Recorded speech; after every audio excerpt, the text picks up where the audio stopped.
साथीहरू आइपिओ नपरेर चिन्तामा हुनुभएका साथीहरूको लागि फेरि गुड न्युज आइसकेको छ। एम्ब्लिङ हाइड्रो पावर लिमिटेडले चाहिँ सर्वसाधारणको लागि आइपिओ बिक्री खुला गर्नुको लागि मिति सार्वजनिक गरिसकेको छ र यो कम्पनीले चाहिँ कहिलेदेखि कहिलेसम्म आइपिओ बिक्री खुला गर्नेछ, कति किता सेयर लिएर आउँदैछ, कति किताको लागि चाहिँ हामीले आवेदन दिने, त्यो सम्पूर्ण जानकारी आजको यस छोटो भिडियोमा हामी बुझ्नेछौँ। त्योभन्दा पहिला यदि अहिलेसम्म हामीसँग जोडिनु भएको छैन भने तल रहेको रातो बटनमा क्लिक गरी च्यानललाई सब्सक्राइब गर्नुहोला र छेउमा रहेको घन्टी पनि प्रेस गर्न नबिर्सिनुहोला। साथीहरू याम्ब्लिङ हाइड्रो पावर लिमिटेडले चाहिँ याम्ब्लिङ खोला जलविद्युत आयोजनामा काम गरिरहेको छ जुन चाहिँ 7.27 मेगावाटको प्रोजेक्ट रहेको छ र सिन्धुपाल्चोकको जुगल गाउँपालिकामा चाहिँ यो अवस्थित रहेको छ। यो कम्पनी चाहिँ अलरेडी पब्लिक कम्पनीको रूपमा रूपान्तरण भएर काम गरिरहेको छ। 2021 सालमा नै यो पब्लिक कम्पनीमा रूपान्तरण भइसकेको थियो र यो आयोजनाले चाहिँ अलरेडी विद्युत बाली पनि सकेको छ। 2080 साल फागुन 8 गतेदेखि यसले उत्पादन पनि सुरु गरिसकेको छ। अब मेन इम्पोर्टेन्ट कुरा यसले चाहिँ जम्मा 17,43,000 किता चाहिँ सर्वसाधारणको लागि आइपिओ बिक्री खुला गर्न गइरहेको छ र ₹100 अङ्कित मूल्यका दरले चाहिँ हामीले यसमा आवेदन दिन पाउनेछौँ।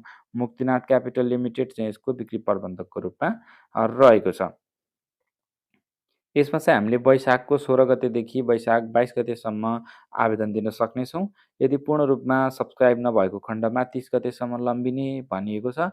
तर तपाईँहरूलाई थाहा नै छ आजभोलि चाहिँ जम्मा 10 किता आइपिओ पाउनको लागि पनि 26-27 लाखभन्दा धेरै आवेदकहरूसँग हामीले प्रतिस्पर्धा गर्नुपर्ने अवस्था छ र आइपिओ नै परिरहेको छैन।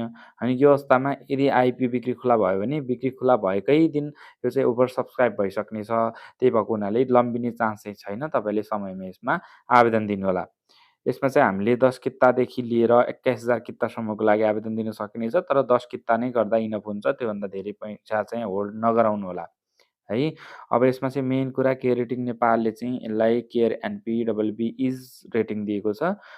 यो चाहिँ के हो भन्दाखेरि मध्यम खालको जोखिम रहेको छ यो कम्पनीमा भन्ने चाहिँ बुझाउँछ।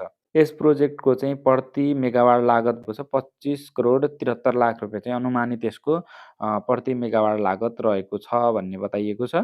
पे ब्याक पिरियड चाहिँ यसको 10 वर्ष रहेको छ, 10 वर्षको हाराहारीमा रहेको छ। साधारण लगानी फिर्ता हुने समय भनिएको हो पे ब्याक पिरियड भनेको चाहिँ। र यसमा इम्पोर्टेन्ट कुरा के छ भने यो अरू हाइड्रो पावर प्रोजेक्टहरू जुन चाहिँ अहिले अन्डर कन्स्ट्रक्सन छन्, अहिलेसम्म बिजुली बालेको छैन, त्यो हाइड्रो पावरहरूभन्दा चाहिँ यो तपाईँलाई अलिकति कम जोखिमपूर्ण रहनेछ। किनकि यसमा चाहिँ अलरेडी यसले आफ्नो उत्पादन पनि सुरु गरिसकेको छ, यसले विद्युत पनि बालिसकेको छ भने तपाईँहरूलाई चाहिँ त्यति धेरै जोखिमको सामना चाहिँ गर्नु पर्दैन जस्तो मलाई लाग्छ। बाँकी यसमा 10 किता मात्रै आवेदन दिनुहोला, त्योभन्दा धेरै आवेदन दिएर आफ्नो पैसा होल्ड गराउने काम चाहिँ नगर्दा नै ठिक हुन्छ जस्तो मलाई लाग्छ। बाँकी यसको डिटेल भिडियो चाहिँ म फेरि अपलोड गर्नेछु। त्यसको लागि तपाईँले च्यानललाई सब्सक्राइब गरी बेल आइकन प्रेस गरिराख्नुहोला। यसको जति पनि अपडेट भिडियोहरू आउँछ यसै च्यानलमा आउनेछ। तपाईँहरूले त्यसको लागि च्यानललाई सब्सक्राइब गरी हामीसँग जोडिराख्नुहोला।